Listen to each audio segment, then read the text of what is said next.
Whoops. That might be bad. What are you going to do?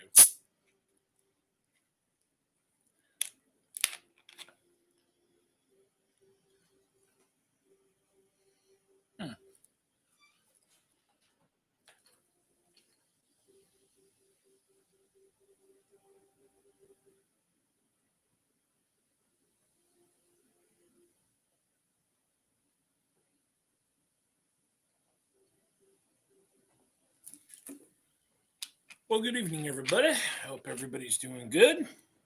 Signed on a little early tonight. I am excited about our book. I really,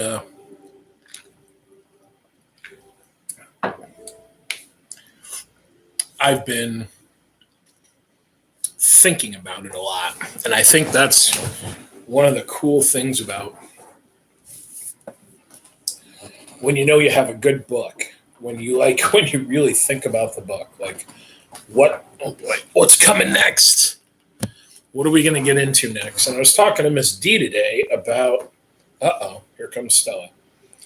I was talking to Miss D today about, as I've been reading with you guys, I've been wondering, what are you guys picking up? Are you picking up any things like now my second time through, I've been going, man, how did I not see this? Man, how did I not see that? So I wonder what you guys have. Don't knock over my drink. What, if anything, you guys have been picking up on. And, what you're looking forward to. There. Are you all set now? Can we read? Huh? Oh boy. Anyway.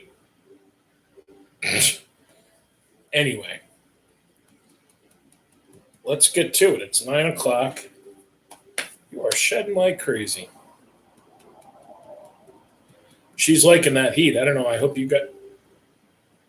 guys have been finding a way. We put the air conditioners in tonight and got those cranking. I know it's only going to get down to like 68 degrees overnight, and I guess now tomorrow is going to be 92. So probably a good thing that the air conditioners are in. Break it a little bit. Let our bodies get used to this summer weather. And boy, it sure did go. It's not even summer yet, or it's not even summer for 3 more weeks. More than that. All right, let's get reading. Chapter 18. Here we go. Are you ready, Stella? All right. So, after debating it for several hours, Henri wakes up the next morning and prints door-to-door directions from here to Athens, Ohio. He tells me he will be home early enough so that we can go to Thanksgiving dinner with Sarah at Sarah's house. And he hands me a slip of paper with the address and the phone number of where he's going. Are you sure this is worth it, I ask? We have to figure out what's going on. And I sigh. I think we both know what is going on. Maybe, he says, but with full authority and none of the uncertainty usually accompanying the word. You do realize that you would tell me if the roles were You do realize what you would tell me if the roles were reversed, right? Henri smiles. Yes, John, I know what I would say, but I think this will help us. I want to find out what they have done to scare this man so badly. I want to know if they have mentioned us, if they are searching for us by means that we haven't thought of yet. It will help us to stay hidden, stay ahead of them. And if this man has seen them, we'll learn what they look like.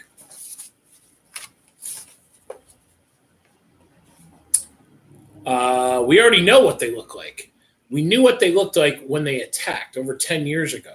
They might have changed. They've been on Earth a long time now. I want to know whether they're blending in. Even if we know what they look like, by the time we see them on the street, it's probably going to be too late. Maybe, maybe not. I see one. I'm going to try and kill it. There's no quarantine. There's no quarantine. There's no guarantee. What's on my mind? There's no guarantee it's going to be able to kill me, he says. This time with uncertainty and none of the authority. I give up. I don't like a single thing about him driving to Athens while I sit at home. But I know my objections will continue to fall on deaf ears. You're sure you'll be back on time, he asks. I ask. I'm leaving now, which puts me there almost at 9. I doubt I'll stay more than an hour or two at the most. I should be back by 1. So why do I have this? I ask and hold up the slip of paper with the address and the phone number. He shrugs. Well, you never know, which is precisely why I don't think you should go. Touché, he says, bringing an end to the discussion. He gathers his papers, stands from the table, and pushes in the chair. I'll see you this afternoon. Okay, I say. He walks out of the truck and he gets inside. Bernie Kosar and I walk out to the front porch and we watch him drive away. I don't know why, but I have a bad feeling, and I hope he makes it back. It's a long day, one of those days where time slows down and every minute seems like 10. Every hour seems like 20. I play video games and I surf the internet. I look for news that might be related to one of the other children, and I don't find anything, which makes me happy. That means we're staying under the radar, avoiding our enemies. I periodically check my phone. I send a text message to Henri at noon. He doesn't reply. I eat lunch and I feed Bernie, and then I send another. No reply. A nervous, unsettled feeling creeps in. Henri has never failed to text back immediately. Maybe his phone is off, maybe his battery has died. I try to convince myself of these possibilities, but I know that neither of them is true. At 2:00, I start to get worried, really worried. We're supposed to be at the Hart's house in an hour. Henri knows the dinner is important to me, and he would never blow it off. I get in the shower with the hope that by the time I get out, Henri will be sitting at our kitchen table drinking coffee. I turn the hot water all the way up, and I don't bother with the cold at all. I don't feel a thing. My entire body is now impervious to heat. It feels like lukewarm water is streaming over my skin, and in actuality, I actually miss the feeling of the heat. I used to love taking hot showers, standing under the water for as long as it lasted, closing my eyes and enjoying the water hitting my head and running down. It took me away from my life. It let me forget about who and what I am for a little while. When I get out of the shower, I open my closet and I look for the nicest clothes I have, which are nothing special, khakis, a button-down shirt, a sweater. Because we live our life on the run, all I have are running shoes, which is so ridiculous it makes me laugh. For the first time, I've laughed all day. I go to Henri's room and I look in his closet. He has a pair of loafers that fit. Seeing all of his clothes makes me more worried and more upset. I want to believe he's just being longer than he should. But why didn't he contact me? Something has to be wrong. I walk to the front door where Bernie's sitting, staring out the window. He looks at me and up at me and he whines. I pat him on the head and I go back to my room. I look at the clock. It's just after 3. And I check my phone. No messages, no text. I decide to go to Sarah's, and if I don't hear from Henri by 5, I'll figure out a plan then. Maybe I'll tell them Henri is sick and I'm not feeling well either. Maybe I'll tell them that Henri's truck broke down and I need to go help him. Hopefully he shows up and we can just have a nice Thanksgiving dinner. It will actually be the first one we've ever had. If not, I'll tell them something. I have to. Without the truck, I decide I'll run. I probably won't even break a sweat, and I'll be able to get there faster than I would with the truck. And because of the holiday, the road should be empty. I say goodbye to Bernie, tell him that I'll be home later, and I take off. I run on the edges of the fields, through the woods. It feels good to burn some energy. It takes the edge off my anxiety. A couple of times I get up to near full speed, which is probably somewhere around 60 or 70 miles per hour. The cold air feels amazing, whipping across my face. The sound of it is great. The same sound I hear when I stick my head out the window of the truck as we're driving down the highway. I wonder how fast I'll be able to run when I'm 20 or 25. I stop running about 100 yards from Sarah's house, and I'm I'm not short of breath at all. As I walk up the driveway, I see Sarah peek out the window. She smiles and waves, opening the door just as I step onto the porch. "Hey, handsome," she says. I turn and I look over my shoulder to pretend she's talking to somebody else. Then I turn back around and ask her if she's talking to me. She laughs. "You're silly," she says, and punches me in the arm before pulling me close to give me a lingering kiss. I take a deep breath and I can smell the food. Turkey, stuffing, sweet potatoes, Brussels sprouts, and pumpkin pie. "Smells great," I say. "My mom has been cooking all day. Can't wait to eat." "Where's your dad?" "He got held up. He should be here in a little while." "Is he okay?" "Yeah, it's not a big deal." Whoa!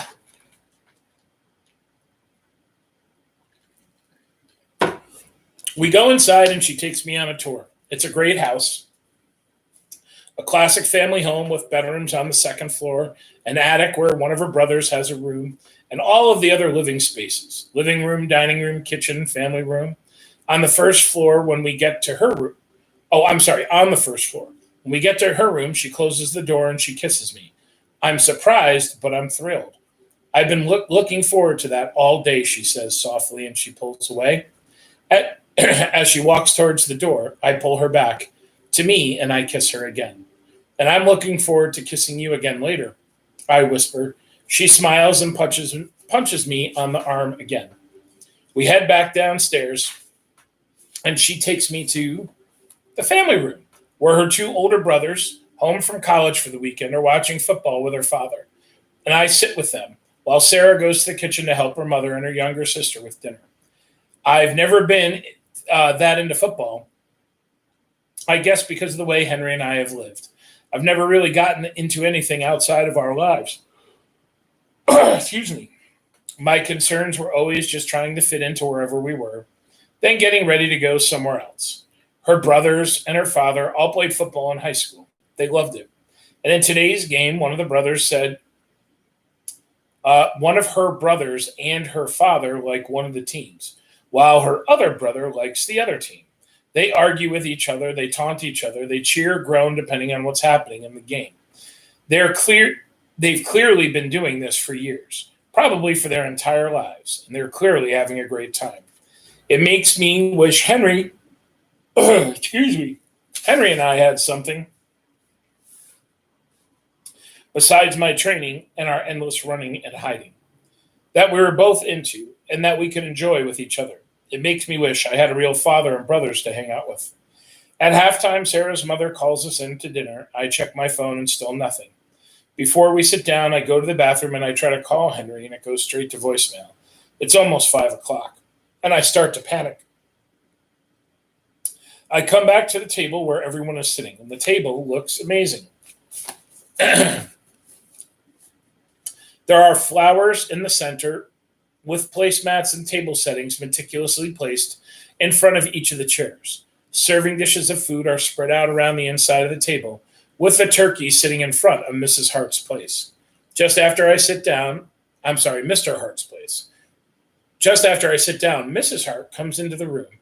She's taken off her apron and she's wearing a beautiful skirt and sweater.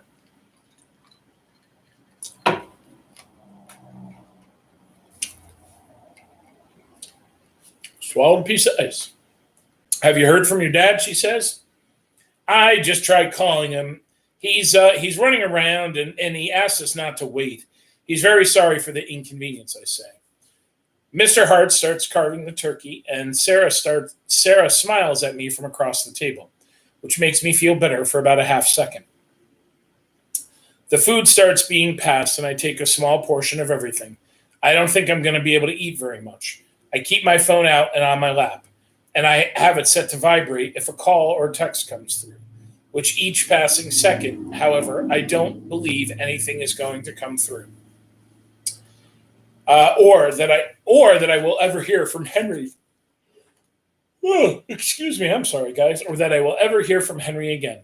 The idea of living by myself with my legacies developing and without anyone to explain them to me or to train me, or running on my own, of hiding on my own, of finding my own way, of fighting the Magadorians, fighting them until they are defeated or I am dead. It terrifies me. Dinner takes forever. Time is moving slowly again.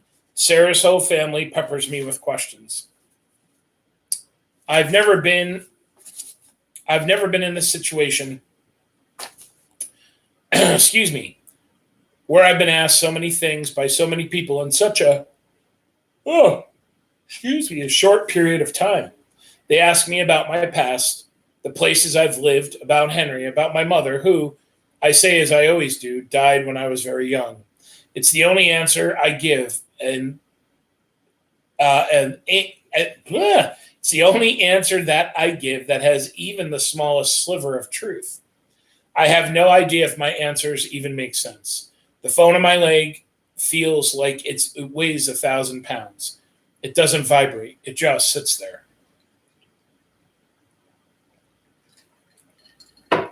After dinner and before dessert, Sarah asks everyone to go out into the backyard so she can take some pictures. As we go outside, Sarah asks if something is wrong. I tell them I'm worried about Henry. I tell her I'm worried about Henry. She tries to calm me down and tell me that everything is fine, but it doesn't work. If anything, it makes me feel worse. I try to imagine where he is and what he's doing. The only image I can bring is him standing before a Magadorian, looking terrified and knowing he's about to die. As we gather for the pictures, I start to panic. How could I get to Athens? I could run, but it might be hard to find my way, especially because I'd have to avoid traffic and stay off major highways. I could take a bus, but it would take too long. I could ask Sarah, but that would involve a huge amount of explaining, including telling her I was an alien and that I believed Henry had been captured and killed by hostile aliens who were searching for me so that they could kill me. Not the best idea. As we pose, I get a desperate urge to leave, but I need to do it in a way that doesn't make Sarah or her family mad at me. I focus on the camera, start staring directly into it while trying to think of an excuse that will get the least amount of questions. I'm wrecked with full-on panic now. My hands begin to shake. They feel hot. I look down at them to make sure that they aren't glowing, and they're not. But when I look back up, I see that the whole camera is shaking in Sarah's hands. I know that somehow I'm doing it, but I have no idea or what I can do to make it stop. A chill shoots up my back. My breath catches in my throat, and at the same time, the glass lens on the camera cracks and shatters. Sarah screams, then pulls the camera down and stares at it in confusion. Her mouth drops open, and tears well up in her eyes. Her parents rush over to her and see if she's okay. I just stand there in shock. I'm not sure what to do. I'm bummed about the camera and that she's upset about it, but I'm also thrilled because my telekinesis has clearly arrived. Will I be able to control it? Henry will be beside himself when he finds out. Henry, the panic returns. I clench my hands into fists. I need to get out of here. I need to find him. If the Magadorians have him, which I hope they don't, I'll kill every damn one of them to get him back. Thinking quickly, I walk over to Sarah and I pull her away from her parents, who are examining the camera to figure out what has just happened. I got a message from Henry. I'm really sorry, but I need to go. She's clearly distracted, glancing from me to her parents. Is he all right?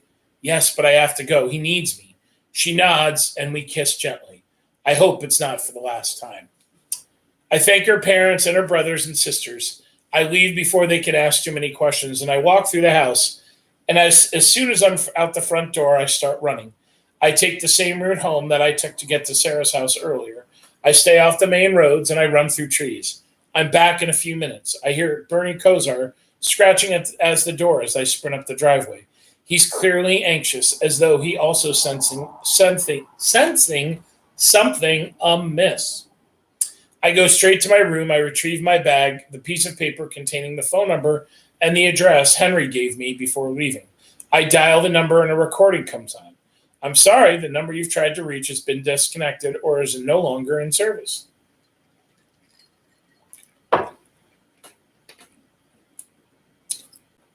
I look down at the piece of paper and I try the number again.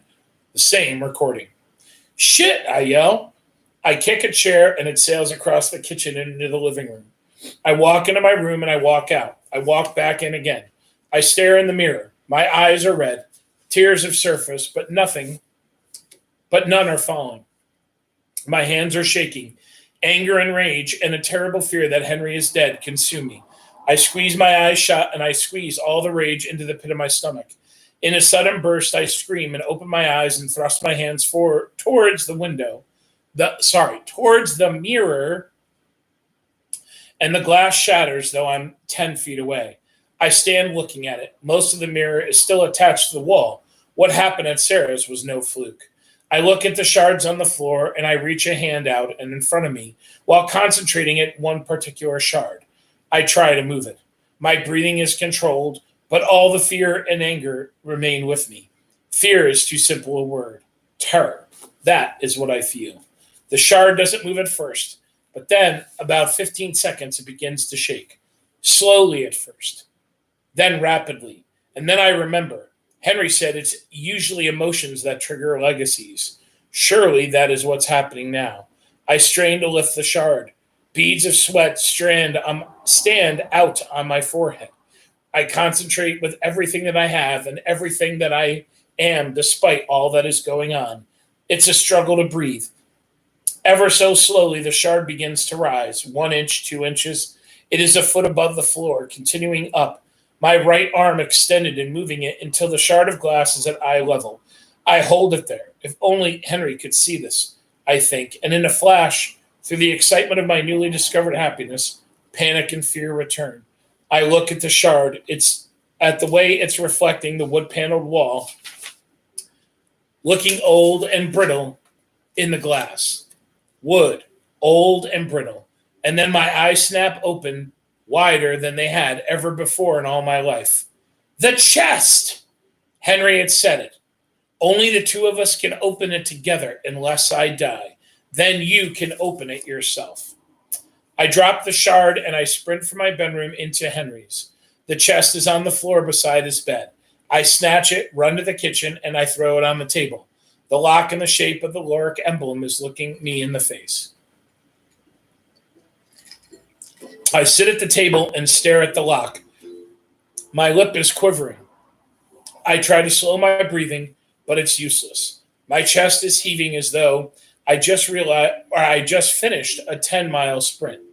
I'm scared of feeling a click beneath my grip. I take a deep breath and I close my eyes. Please don't open, I say. I grab the lock. I squeeze it as tightly as I can. My breath is held. Vision blurry.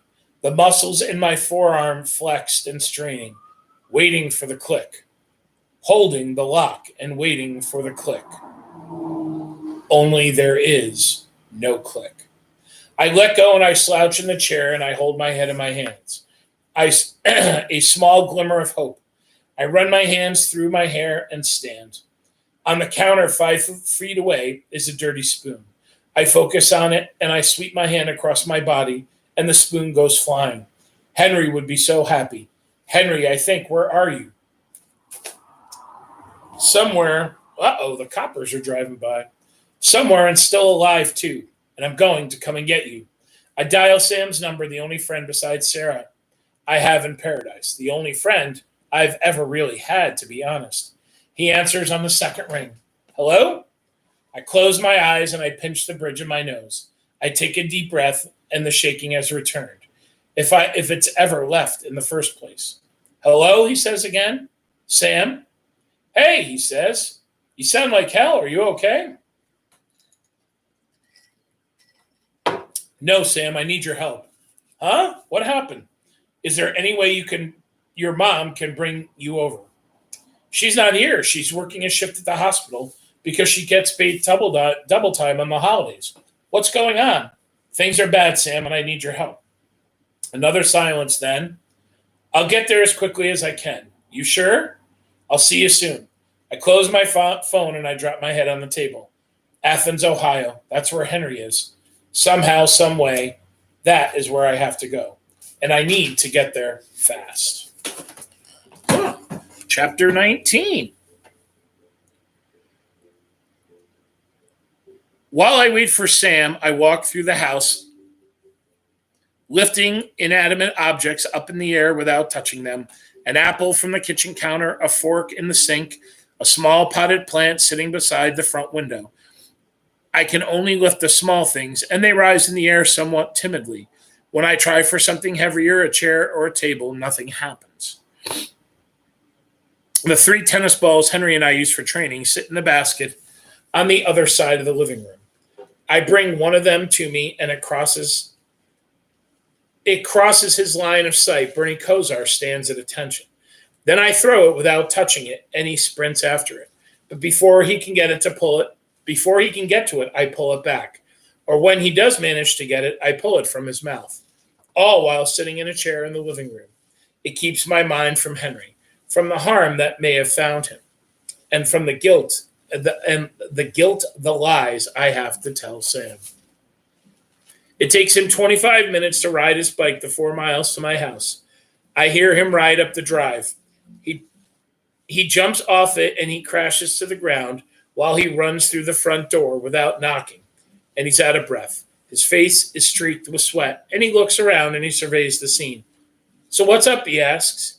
This is going to sound absurd to you, I say, but you have to promise to take me seriously.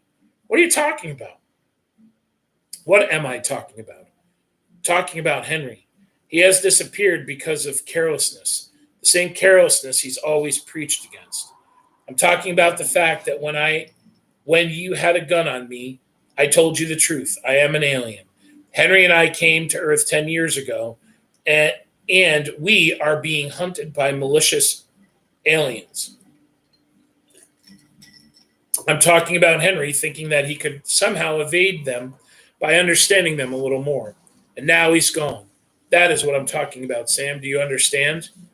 But no, I can't tell him those things. My dad's been captured, Sam. I'm not entirely sure by who or what is being done to him, but something has happened. And I think he's being held prisoner, or worse. A grin spreads on his face. Get out of here, he says. I shake my head and I close my eyes. The gravity of the situation, again, makes it somewhat difficult to breathe. I turn and I stare pleadingly to Sam. Tears well up in my eyes. I'm not kidding. Sam's face begins to stricken. What do you mean? Who's captured him? Where is he? He tracked the writer of one of those articles in your magazines back to Athens, Ohio. He went there today. He went there and he hasn't come back. His phone is off and something has happened to him, something bad. Sam becomes more confused. What? Why would you care? I'm missing something. It's just some stupid paper. I don't know, Sam. He likes you. He loves aliens and conspiracy theories and all that stuff. All that stuff. I say, thinking quickly. It's always been a stupid hobby of his. One of those articles piqued his interest. And I guess he wanted to know more. And he drove down. Was it the article on the Magadorians? I nod. How do you know? Because he looked like he had seen a ghost when I mentioned it on Halloween. He says, and he shakes his head. But why would somebody care if he questions about some questions about a stupid article? I don't know. I mean, I would imagine these people aren't the sanest in the world. They're probably paranoid and delusional. Maybe they thought he was an alien, and the same reason you aimed a gun at me. He was supposed to be home by 1, but his phone is off. That's all I can say. I stand and I walk to the kitchen table and I grab a slip of paper with the address and phone number of where Henri has gone. This is where he went today, I say. Do you have any idea where it is? He takes a look at the slip. You want to go here?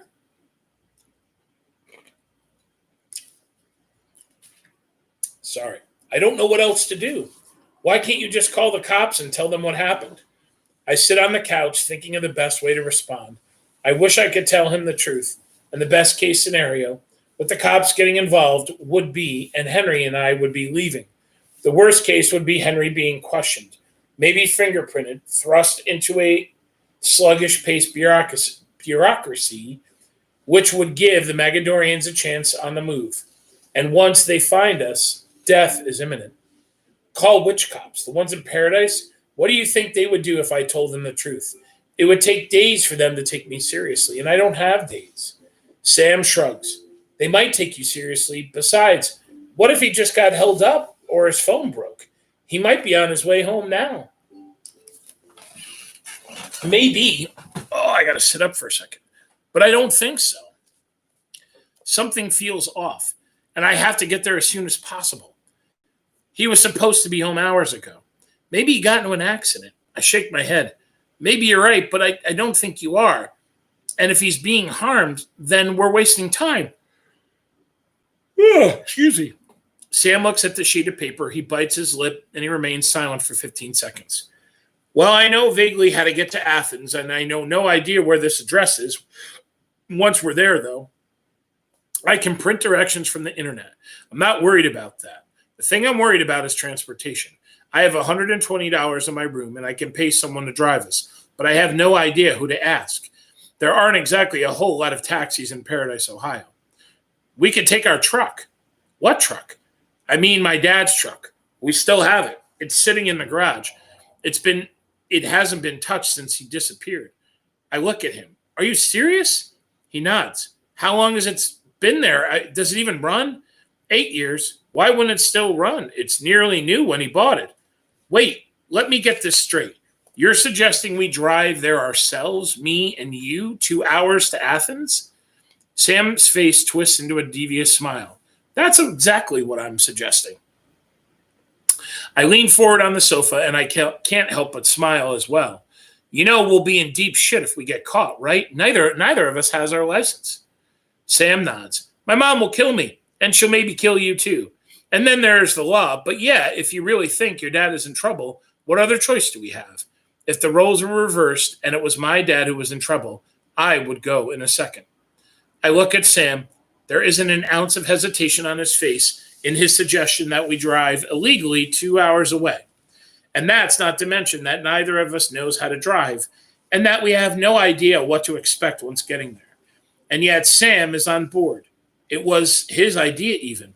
All right, then, let's drive to Athens, I say. How are we doing on time? We're doing okay. What do we have? Oh, boy. We got a couple pages in this chapter. Look, maybe we can plow through. I throw my phone in my bag and make sure everything is zipped and in order. Then I walk through the house, taking everything in as though it will be the last time I ever see it. It's foolish thinking, and I know I'm merely being sentimental, but I'm nervous and there is a sort of calming sensation to it. I pick things up, then I set them down, and after 5 minutes, I'm ready. Let's go, I say to Sam. You want to ride in the back of my bike? You ride. I'll jog alongside. What about your asthma? I think I'll be okay. We leave, and he gets on his bike. He tries to ride as fast as he can, but he is not in great shape. I jog a few feet behind, and I pretend that I'm winded. Bernie follows as well. By the time we get to his house, Sam is dripping with sweat. Sam runs into the room, and he comes out with a backpack. He sets it on the kitchen counter, and he goes to change his clothes. I peer inside of it. There's a crucifix, a few cloves of garlic, a wooden stake, a hammer, a blob of silly putty, and a pocket knife. Well, there you go. That's all. You just need duct tape, and you got everything. You do realize these people aren't vampires, right? I say when Sam walks back in. Yeah, but you never know. They're probably crazy, like you said. And even if we were hunting vampires, what in the hell is the silly putty for? He shrugs. Just want to be prepared. I pour a bowl of water for Bernie Kosar, and he laps it up immediately. I change clothes in the bathroom, and I remove the door-to-door directions from my bag. Then I walk out and through the house and into the garage. which is dark and it smells like gasoline and old grass clippings. Sam flips on the light. Various tools have rusted with disuse and hang on a pegboard walls. The truck sits in the center of the garage, covered with a huge blue tarp that's coated with a thick layer of dust. How long has it been since this tarp was removed? Not since my dad went missing. I grab one corner, Sam takes the other, and together we peel it off, and I set it in the corner of the garage. Sam stares at the truck, his eyes big with a smile on his face. The truck is small, it's dark blue. Room inside only for 2 people, maybe a third if you don't mind an uncomfortable ride sitting in the center. It will be perfect for Bernie Kosar. None of the dust from the past 8 years has made it into the truck, so it sparkles as though it was recently waxed. I throw my bag into the bed. My dad's truck, Sam says proudly. All these years, it looks exactly the same. Our golden chariot, I say. Do you have the keys? He walks to the side of the garage and he lifts a set of keys from the hook on the wall. I unlock the garage door and I open it. Do you want to do rock, paper, scissors to see who drives, I ask. Nope, Sam says. Then he unlocks the driver's side door and he gets in behind the wheel. The engine cranks over and it finally starts. He rolls down the window. I think my dad would be proud of me driving it, he says. I smile. I think so too. Pull it out and I'll close the door. He takes a deep breath and then he puts the truck in drive and slowly, timidly, he inches out of the truck. He inches the truck out of the garage. Sorry. He hits the brakes too hard, too soon, and the truck slams to a stop. You aren't all the way out yet, I say. He eases his foot off the brake and then inches the rest of the way out. I close the garage door behind him. Bernie Kosar jumps in and of his own volition, and I slide in beside him. Sam's hands are white-knuckled at the 10 and 2 positions of the wheel. Nervous, I ask? Terrified. You'll be fine, I say. We've both seen it done 1,000 times before. He nods. Okay, which way do I turn out of the driveway? We're really going to do this, I say? Yes. We turn right then, I say, and we head in the direction away from town. We both buckle our seatbelts. I crack the window so that Bernie Kosar can fit his head out, which he does immediately, standing with his hind legs on my lap. I'm scared shitless, Sam says. Me too. He takes a deep breath and he holds the air in his lungs, and then he slowly exhales. And away we go, he says, taking his foot off the brake. When he says the last word, the truck goes bouncing down the driveway. He hits the brakes once and we skid to a stop. Then he starts again and he inches down the drive more slowly, this time until he stops at the end of it, looks both ways, and then he turns onto the road. Again, slow at first, then gaining speed. He is tense. He's leaning forward. Then, after a mile, a grin begins to form on his face and he leans back. This isn't so hard. You're a natural, I say. He keeps the truck close to the painted line on the right side of the road. He tenses every time a car passes in the opposite direction, but after a while he relaxes and he pays the other cars little attention. He makes one turn, then another, and in 25 minutes we'll pull onto the interstate. I can't believe we're doing this, Sam finally says. This is the craziest shit I've ever done. Me too. Do you have any plan when we get there? None whatsoever. I'm hoping we'll be able to scope out the place and go from there. I have no idea if it's a house or an office building or what. I don't even know if he's there. He nods. Do you think he's okay? I have no idea, I say. I take a deep breath. We have an hour and a half to go. Then we reach Athens. Then we will find Henri. Dun, dun, dun. Chapter 20. We are cruising. We're doing really good, my friends. We are well past halfway through the book. And it's a good one. It's a good one. I'm glad that we're reading this one together. There weren't many other historical fictions that I thought would be good. There's actually, but I don't have a copy of it. I thought I did. There's a really good book and I believe it's called Mother to Mother. It's a really good historical fiction about apartheid in South Africa, and it's about basically what one mother, a white mother, in South Africa is going through, and what a black mother goes through, and how the white mother is thinks her life is going really bad, but in reality, it's incredible compared to what the black mother is going through. A good book, but not so cheerful, but a very good historical fiction. But anyways, we're reading I Am Number 4, and we're having a lot of fun with it. At least I am. All right, so my friends, today Governor Cuomo, I don't know if he actually gave an update. He went to Washington. He spent the day in Washington. I don't know that he actually gave one.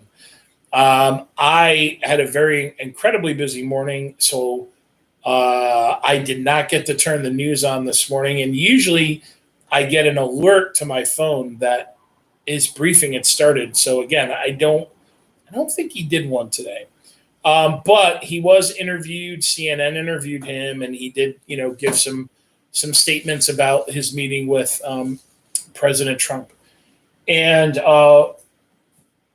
so I'm not sure about the virus totals in the state today, but I do know that the United States has now officially hit 100,000 coronavirus deaths. And a majority, I shouldn't say a majority, the state with the most coronavirus deaths is still New York State. We have by far more deaths than any other state. And I believe that I think California today, if I read that correctly, was the fourth state to hit 100,000 coronavirus cases in their state. And I think it's New Jersey, New York, California, maybe Massachusetts. I don't know what the fourth state is, but I'm pretty sure New Jersey, it's New York, New Jersey, California. I don't know what other state. Yeah, I'm not sure what other state it would be. Those would be my guesses. All right. So what Governor Cuomo talked about today, ladies and gentlemen, is that right now New York is looking at a $8 to $10 billion shortfall in revenue. What is revenue? Well, think of revenue as your mom and dad's paychecks, right? That is the money that is coming in. So, how are we going to lose that much money? Well, think about, let's just do that. Let's think about Great Escape. Let's think about the Great Escape. Let's think about Lake George. Thousands of people go to the Great Escape every day. They go to this They go to the Great Escape. Let's say it's, I don't know, what is it, $40 to get in. Part of that is tax dollars, right? It's taxes. So part of that is profit. Part of that is paying whatever the Great Escape has to pay its employees. They have to pay their electric bill. They have to pay their water bill. They have to pay property taxes, and they have to pay taxes for providing a service. So that goes to the state. And how does the state justify that, right? Whoa, chill. What are we collecting all this money for? Well, the state says, well, guess what, Great Escape?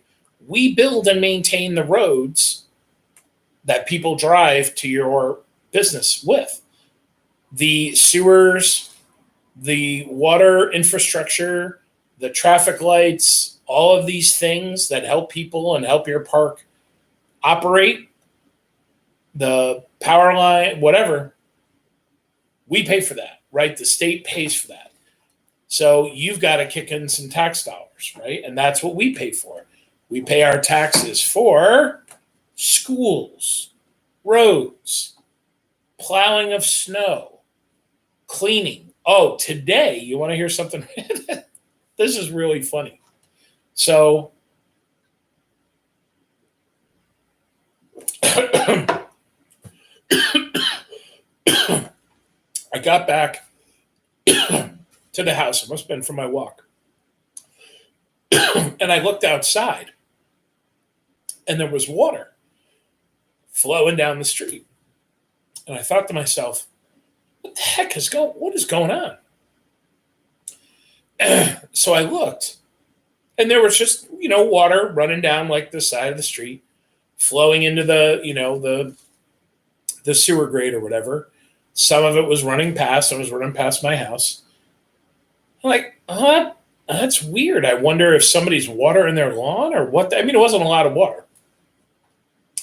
So I took a shower and I got out, and the water's still going. Okay, well, all right.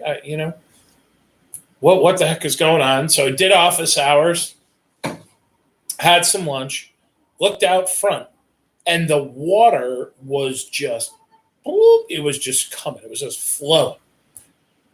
And I thought to myself, oh my God, somebody's, like the water main's broken or something. So I look over at my neighbor's house, and there is water shooting off of their front lawn.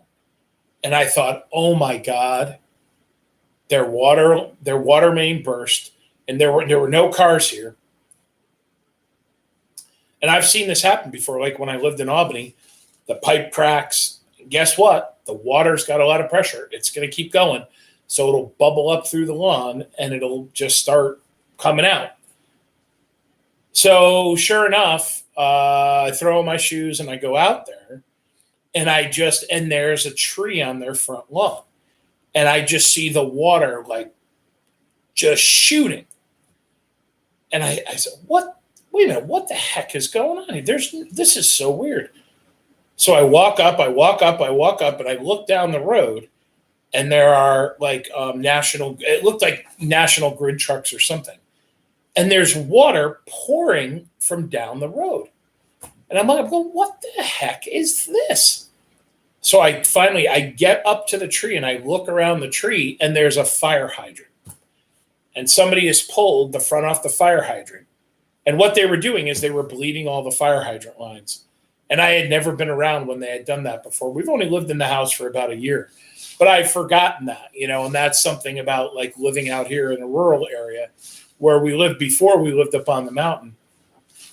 But like in Albany, that's what the police would do, or the fire departments would do every once in a while.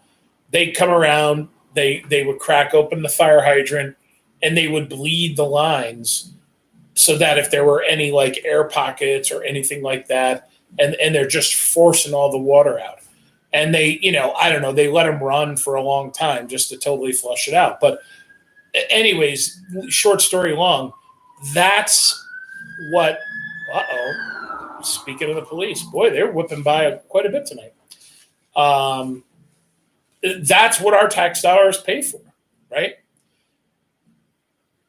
So now people aren't going to Great Escape. People are not going up to Great Lake George. People are not going up to the Adirondacks. People are not visiting New York City like they normally visit. So that's where all of that revenue is going to be lost. So I know that New York City was going to partially start to open today. Certainly not for tourism. But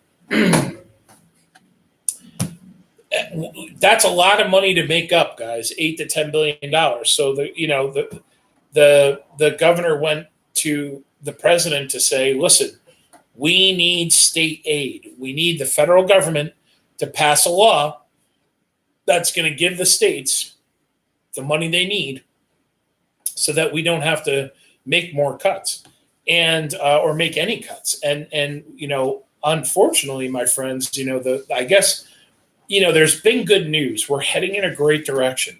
We're talking about reopening. There's all these great things. However, the medical experts right now are saying Number one, there is going to be another surge of corona, of COVID-19. It's going to happen. It is fact. What they're trying to figure out right now is the timing of it and how. So what I was reading today is that some scientists are saying, some medical experts are saying, because these things go in waves and cycles, is that right now what they think is late summer, early fall, there is going to be not a gradual kind of increase like what we saw, but a real, like a real nasty whack, like a real nasty spike is going to hit us. So we need to be prepared. So I think that once things start to open, I've been imagining, I think having a mask on you is just going to be something, it's just going to be a way we're going to be living for a while. And it was really weird because I had to run to the store today. I got in the car, I was pulling out of the driveway, and I went, holy crap, I didn't bring a mask, right? It was the first time in a while that I left the house and I didn't have a mask in my pocket. So I just think for a while we have to get used to living that way. All right, what else we got? So today, state lawmakers are back in debating, not all of them, but the state assembly, right? We have the executive branch of our state government. We have a legislative branch, was made up of the New York State Assembly and the New York State Senate. They are back in the Capitol today. They are back lawmaking. There are 30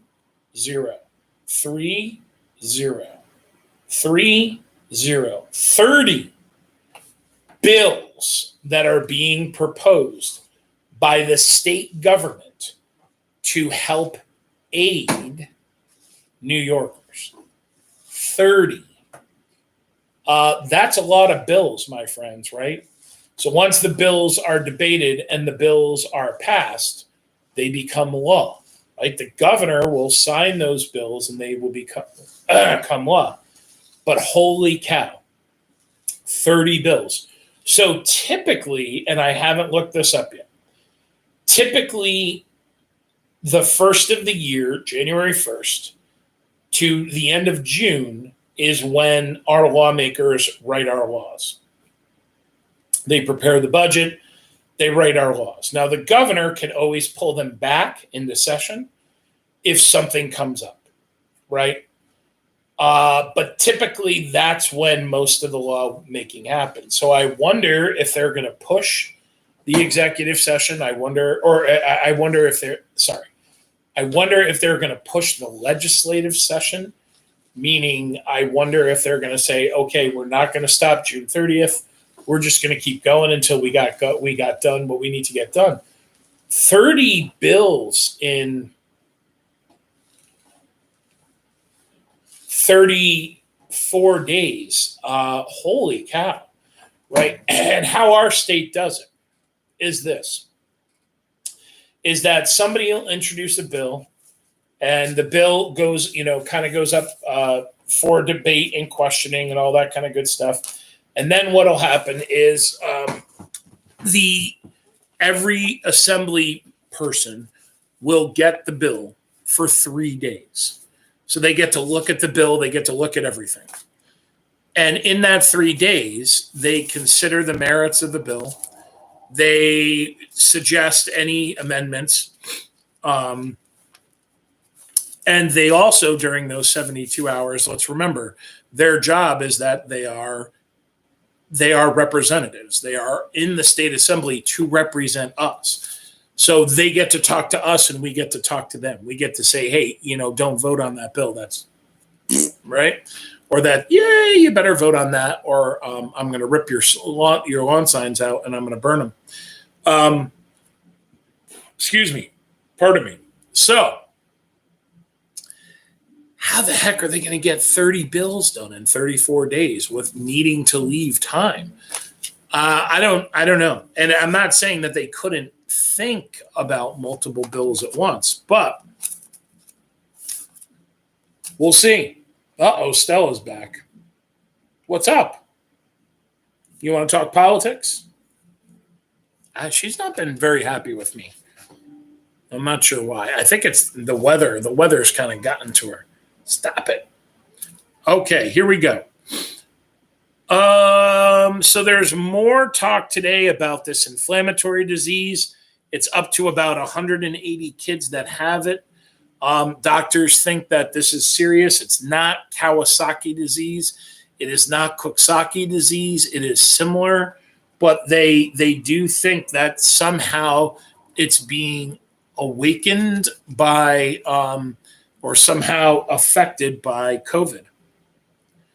The WHO, the WHO, not the band from the 80s or the 60s and 70s. The World Health Organization is saying that absolutely 100% there is going to be another worldwide outbreak of corona. I don't know if you guys heard this, but there was the first private shuttle launch. Is it Musk? Elon Musk? Is that how you say it? I guess was going to do the first private launch from Cape Canaveral today, but I guess that was canceled due to weather. There it is. There's the snap. So we'll see if more comes from that.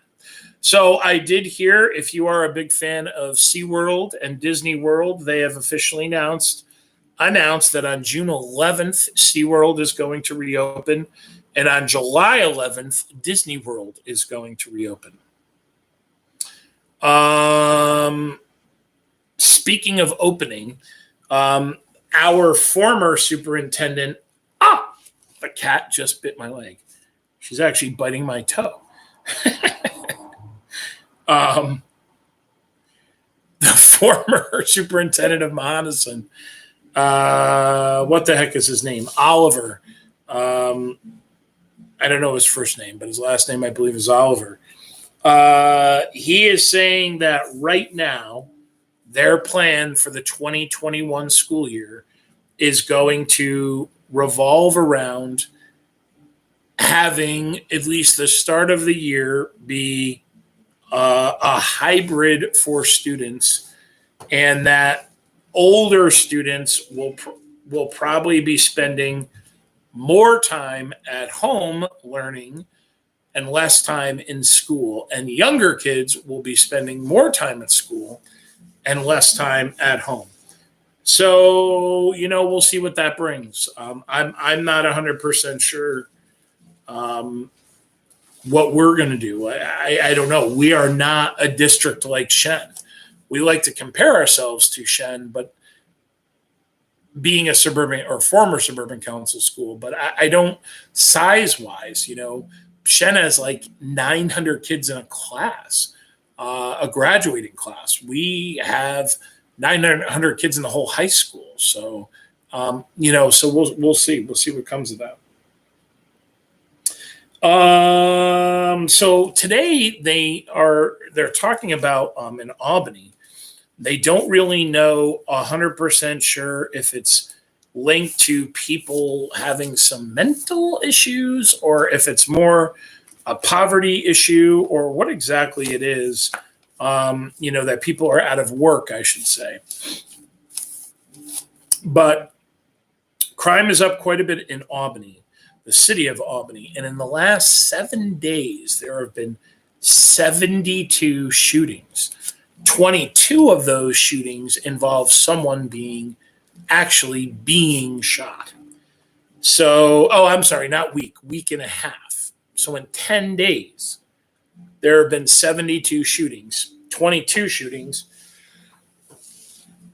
involved somebody actually being shot. So the last bit of news that I have for you, and then we'll do we're doing fine on time. For some reason, I thought we were running late. Then we'll do our This Day in History rundown. Is that President Trump, so Twitter, if you guys are familiar with Twitter, Twitter has installed a fact-checking software, basically, I guess, or widget or something, so that when President Trump tweets something, you can click on this thing and it will bring you to sites to help you fact check whether what he's saying is true or not. So, I don't know if you guys heard about this. If you did, I would love to hear what you guys have to say. I always love to hear what you guys have to say and, your thoughts on anything. But apparently the president has come out to say that this is a violation of his freedom of speech rights, right? That his First Amendment rights are being violated, and that he is considering shutting down Twitter, or at least imposing some kind of limitations on Twitter and on other social media resources if they do the same thing. So, because you're limiting my freedom of speech, I'm going to limit yours. You're limiting my freedom of speech, which is wrong. So I'm going to limit yours. So, this stuff always kind of gets blown out of proportion from time to time. But, I encourage you to go look this up, my friends, and really take a look at what is being suggested. And hello, Tig. Hello. How are you? I'm well. How are you? We're good. We're just going over the news. Cool. Good.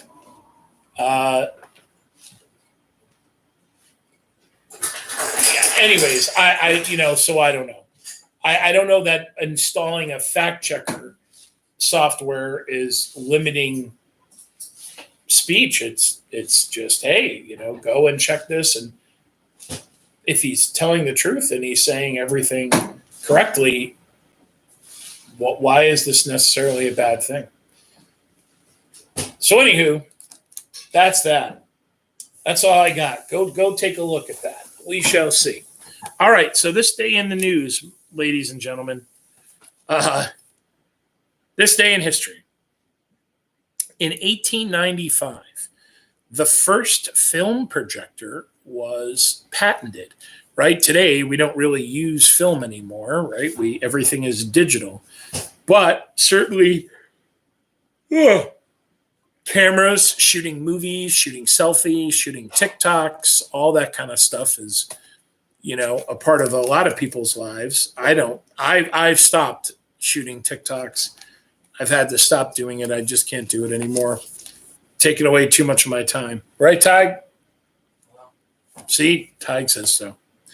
And, but anyway, so the first actual film projector camera was patented today. Did you know that, Tig? I did not. Oh, what song were you playing? A song called Maybe You're Right. Oh, okay. It sounded familiar. It might be, I don't know. Okay.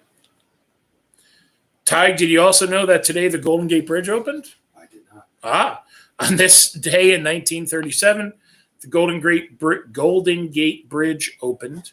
On this day, I skipped one. In 1930, the Chrysler Building opened. It was 300.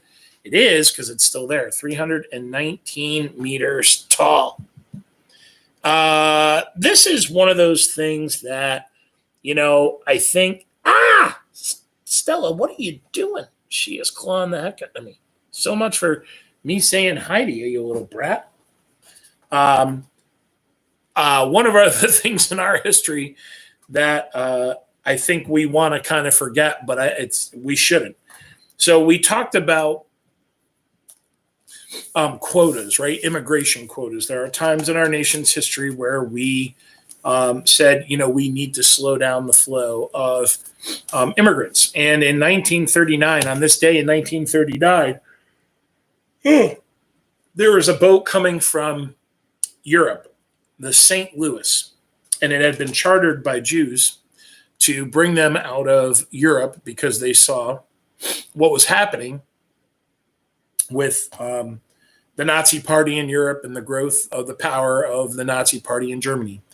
So they chartered this boat to bring them here to America. However, they did not have visas, right? So when you travel to certain countries today, you will need permission. You will need a visa, right? There is a thing that's glued into and stamped officially into your passport, and that lets you enter the country. Well, at the time, we were saying that people that wanted to come here to this country, they needed a visa.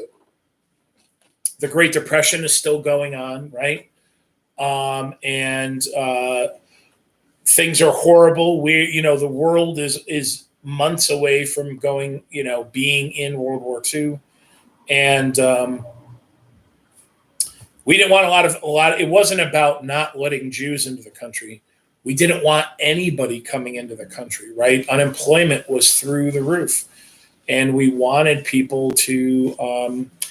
We had to kind of shut our doors. And what happened is the St. Louis it doesn't end up being allowed to dock here in America. It goes to Cuba. A few people are able to get off the boat in Cuba, but even in Cuba, it was the same thing, right? The Depression was worldwide. So a few people get off. I believed one person got off because they were sick. And then what happened is they had written letters and sent telegrams to people. And they had even sent a telegram to President Roosevelt imploring him to allow them to enter the country. And they never could. And what ended up having to happen was that they ended up having to go back to Europe. And I don't remember the exact number, but I believe it's over 60% of them will end up dying in the Holocaust. On this day in 1940, so you may remember 2 years ago, I think, the movie Dunkirk came out. And, when World War II started, the Germans had, an absolutely incredible army. They used these blitzkrieg tactics. They had incredible tanks, incredible planes, machine guns, new ways to fight. And nobody else had the military they had. So the French and the British were pushed back to Dunkirk. And what ended up having was the civilian kind of, I guess what you would call like a civilian militia kind of navy ends up being drawn into service, and people end up going across the English Channel in their personal boats and picking up the soldiers and then ferrying them back to England. So that evacuation begins today, 1940, on this date. A little over, or no, exactly a year later, sorry. The Bismarck is sunk by the British. And not only had Hitler helped Germany to rebuild an incredibly powerful military on land and in the air, but also in the sea. So this kind of turned, it showed the British that was, for centuries, a strong naval power, that they were once again, and they had that naval might. They sunk one of the best German ships that the German Navy had. And then in 1972, for our last bit for this day in history, is that SALT agreement we had talked about. Richard Nixon, right, goes to the Soviet Union, and the strategic arms limitation talks take place. And we discuss and say to the Soviets, hey, maybe it's time for us to stop building all these nuclear weapons to blow the living hell out of the planet 40 times over. Maybe let's just blow it up 20 times over. So those talks are signed today. And that's all I have for you guys. Not a ton of news from New York State. I guess a little bit more local. we're still chugging along. We still have, well, I guess it's 3 weeks from today is the last day of classes, June 17th. So we're getting there and we're running the marathon. We're not sprinting. We're doing what we can, and keep plugging along and doing whatever you can with your assignments. And I think that it's very important that this summer you do your best to stay as academically challenged as you possibly can. I know that you're probably at an age where you are getting a job, and I hope that there are jobs available for teenagers this year. But I think that, especially for you juniors, you're heading into not your easiest year, and I think too many people think that, but it's not. And it might be academically for some an easy year, but there's a lot of other stuff going on. And on top of all that other stuff that's going on, you're going to be dealing with this in one way, shape, or form. So I think that, I even in the summertime, because this is funny. You guys might think this is funny. Like, I forget how to do things in Microsoft Word and Publisher, and I kind of not forget, but I get rusty on my computer skills. So I try over the summertime to open things up and to goof around with a computer and just to keep all those skills nice and fresh. And usually I'm doing summer school, so it's not like I'm totally away from a computer, but reading and keeping things going in your mind is not a bad idea. There are, and we had a meeting last week about whether or not we should be assigning summer reading, and I'm a advocate for it. I don't think that you should have to read 20 novels over the summer, but I also think it's probably a decent idea that you guys, be assigned one. Maybe for summer reading for every class, you should have to read one novel over the summer, one historical fiction, one thing, right? Is that going to kill you? Over 8 weeks to read one novel? Yeah, I don't think so. I really don't think it would. So I know it wouldn't. But if we don't do it, it's not a bad idea for you to do it. And we're going to do it together, right? Because like I said, I think 3 nights a week, I'm going to continue this until we're back in school with one another in the fall. And I hope you guys join me. I really do. So with that, my friends, I'm going to say goodnight. I hope you're staying cool. Tomorrow, it's going to be muggy. It's going to be hot, and it's going to be muggy because it's going to be almost 90 degrees, and the rain, I guess, is going to start tomorrow night, which means, and that's what I can't stand. I don't mind heat so much, but the humidity is, no way. No bueno. No bueno, as we say in French class. So anyway, be good, my friends. Run the marathon. Don't sprint. We'll get through it all. And I hope to see you guys soon. And maybe as things start to open back up, maybe I'll bump into you somewhere in the mall or something like that. But, until then, my friends, be good.